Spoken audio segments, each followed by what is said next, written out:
കൂട്ടുകാരെ, 4-ാം ദിവസത്തിലേക്ക് സ്വാഗതം. ലൂക്ക ഓറിയലിന്റെ കൈ മുറുകെ പിടിച്ച് അവർ ഏകദേശം എത്തേണ്ട സ്ഥലത്ത് എത്തിക്കഴിഞ്ഞു. സ്വർഗത്തിന്റെ വേറൊരു ഭാഗം. ലൂക്ക അവിടെ ചുറ്റും നോക്കി. ഓറിയലിന്റെ കൈ മുറുകെ പിടിച്ചിട്ടുണ്ടായിരുന്നു. അവരിങ്ങനെ പറന്നു വരുമ്പോൾ അവിശ്വസനീയമായ പലതും ലൂക്ക കണ്ടു. തീഗോളമായ നക്ഷത്രങ്ങൾ. പക്ഷെ ഒന്നും തന്നെ അവർക്ക് സംഭവിച്ചില്ല. ലൂക്ക അവിടെയുള്ള ഓരോ ഗ്രഹങ്ങളുടെയും എണ്ണമെടുത്തു. പക്ഷേ അവിടെയുള്ള വെളിച്ചം കാരണം അവനിതെല്ലാം നഷ്ടപ്പെട്ടു. ഒന്നും ഓർമ്മ വരുന്നില്ല. പല നിറങ്ങൾ.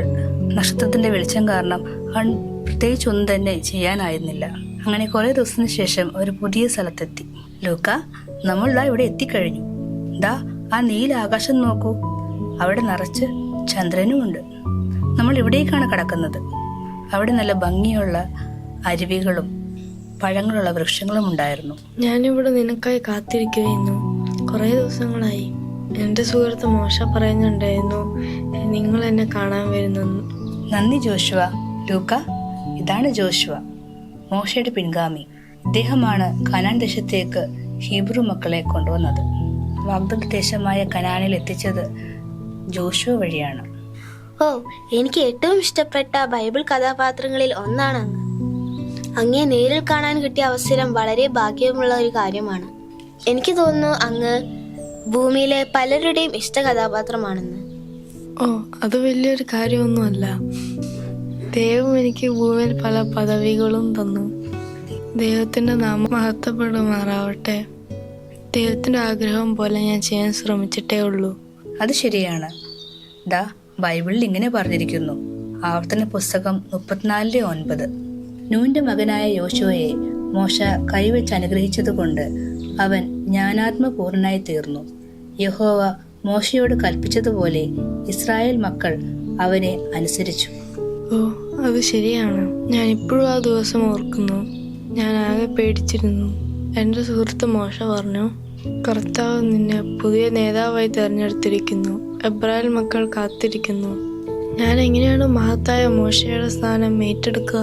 ഞാൻ സ്വയം യോഗ്യനല്ലെന്ന് കരുതി. പക്ഷെ പരിശുദ്ധാത്മാവ് എന്നിൽ വന്നു, എന്നെ ബലപ്പെടുത്തി. വിജയിക്കാനുള്ള രഹസ്യം ദൈവം എനിക്ക് പറഞ്ഞു തന്നു. ഞാൻ നിന്നൊരു കാര്യം കാണിച്ചു തരാം. ഞാൻ ബൈബിളിൽ യോശുവ എന്ന പുസ്തകത്തിൽ എഴുതിയിരിക്കുന്നതാണ്. യോശുവ 1:8-9 വാക്യം. ഈ ന്യായപ്രമാണ പുസ്തകത്തിലുള്ളത് നിന്റെ വായിൽ നിന്ന് നീങ്ങിപ്പോകരുത്.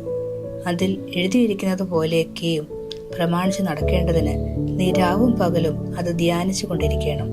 എന്നാൽ എൻ്റെ പ്രവൃത്തി സാധിക്കും. നീ കൃതാർത്ഥനായും ഇരിക്കും. നിന്റെ ദൈവമായ യഹോവ നീ പോകുന്നിടത്തൊക്കെയും നിന്നോട് കൂടെ ഉള്ളത് കൊണ്ട് ഉറപ്പും ധൈര്യവുമുള്ളമായിരിക്കുക. ഭയപ്പെടരുത്, ഭ്രമിക്കുകയും അരുത് എന്ന് ഞാൻ നിന്നോട് കൽപ്പിച്ചുവല്ലോ. പരിശുദ്ധാത്മാവിൽ നിന്ന് ഞാൻ പരമപ്രധാനമായി പഠിച്ചതെന്തെന്നാൽ ഞാൻ എപ്പോഴും ബൈബിൾ പഠിക്കണം. ആളുകളെ നയിക്കാൻ എനിക്ക് ലഭിച്ച രഹസ്യം ഇതാണ്. എന്നും ദൈവവചന ധ്യാനത്തിലൂടെ പരിശുദ്ധാത്മാവിന്റെ പ്രവർത്തനം എന്നിൽ പുറത്തു വന്നു. അത് ശരിയാണ് ജോഷുവ. ഞാൻ വായിക്കാൻ തുടങ്ങിയപ്പോൾ തന്നെ എന്റെ മാതാപിതാക്കൾ എനിക്ക് ബൈബിൾ മേടിച്ചു തന്നു. ഞാൻ ദൈവത്തിന്റെ സ്നേഹത്തെ കുറിച്ച് കുറെ മനസ്സിലാക്കി. ആദ്യം എനിക്ക് പലതും മനസ്സിലായില്ല, പക്ഷേ പിന്നെ കുറേശ്ശെ എനിക്ക് മനസ്സിലാകാൻ തുടങ്ങി. വളരെ ശരിയാ. പരിശുദ്ധാത്മാവ് നമ്മൾ വരുമ്പോഴാണ് നമ്മൾക്ക് ദൈവവചനം മനസ്സിലാവുള്ളൂ. പരിശുദ്ധാത്മാവ് ബൈബിളിൽ എഴുതുവാനായിട്ട് ഓരോ വ്യക്തിയെയും പ്രചോദനപ്പെടുത്തി യേശുവിനെ നമുക്ക് മനസ്സിലാക്കി തന്നു. പ്രിയ ലൂക്ക, നീ ബൈബിൾ പഠനം ചെയ്യുന്നതൊക്കെ എനിക്ക് നല്ല ഓർമ്മയുണ്ട്.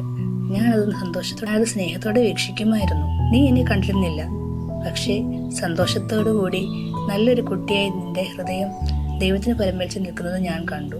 യേശുവിനായി കാംക്ഷിക്കുന്നതും ഞാൻ കണ്ടു. എന്റെ ബൈബിൾ പഠനത്തിന്റെ നല്ല സമയങ്ങളെ ഓർപ്പിച്ചു തന്നതിന് നന്ദി ജോഷുവ. എനിക്ക് കൂട്ടുനിന്നതിനായി നന്ദി ഓറേൽ. എപ്പോഴും എൻ്റെ കൂടെ ദൂതന്മാരുടെ കാവലുണ്ടെന്ന് ഞാൻ ബൈബിളിൽ നിന്നും മനസ്സിലാക്കി. കുഞ്ഞുമകനെ, ബൈബിൾ നിന്റെ വഴികാട്ടിയെടുത്തതിന് വളരെ സന്തോഷം. അതുകൊണ്ടാണ് നീ ഇപ്പൊ സ്വർഗത്തിൽ നിൽക്കുന്നത്. നീ ബൈബിളിന്റെ രചയിതാവായ യേശുവിനെ അറിഞ്ഞിരുന്നു. ഓറേൽ എന്താ ചെയ്യണത്? നമുക്ക് പോകാം ലൂക്ക. ഞാൻ അടുത്ത സ്ഥലം തയ്യാറാക്കി കഴിഞ്ഞു. നമ്മൾ ഇനി അടുത്ത് പോകേണ്ടത് പുതിയ യെരുശലേമിലേക്കാണ്. ഓ, എന്ത് നന്നായിരിക്കുന്നു. ഞാൻ അങ്ങോട്ട് തിരിച്ചു വരുന്നതാണ്. ഞാൻ കാലേബിന്റെ കൂടെ ഒരു സ്ഥലം വരെ പോകുന്നു. ഭൂമിയിൽ അവൻ മലകളെ കീഴടക്കണ ഇഷ്ടമാണ്. ഓരോ സ്ഥലം കണ്ടെത്തുന്നതാണ് അവന്റെ ഇഷ്ടം. കാലേബ് എന്നെയും കാട്ടും മുന്നേ എത്തിക്കഴിഞ്ഞു. അപ്പൊ ഞാനും പോട്ടെ. ശരി കൂട്ടുകാരെ. ലൂക്ക, നമുക്ക് പോകാം. നമുക്ക് അടുത്ത സ്ഥലത്തേക്ക് എത്തേണ്ടതായുണ്ട്.